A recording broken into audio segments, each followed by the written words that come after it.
At the early stages, you have a vision and you want to ensure that you are setting the course of the ship before you actually relinquish control.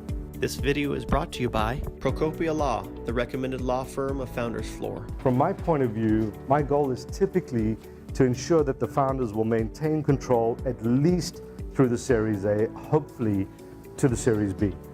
Where you lose control too early, this is the situation where I most often see founders without a job and without a company, because they haven't established themselves as the true leader of the company yet when they give up control.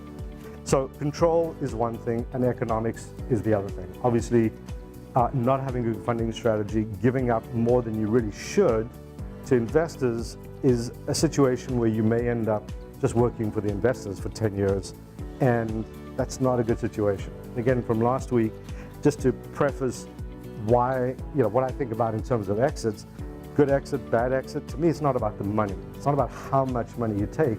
It's about whether or not the exit proceeds that you get from your startup are commensurate with or relative to the pain and suffering and deprivation and ramen noodle nights that you had to endure. So if I had a client, 4 guys, flipped a company to Cisco in 9 months, $20 million after tax. They walked away with, 1.5 or 1.8 million. Not a huge amount of money, but for 9 months, it's a pretty good payday, right? But if you walk away with $3-4 million after 10 years of blood, sweat, and tears, that's not a good exit. A lot of good learning experience, but just not a good exit where you're creating multi-generational wealth.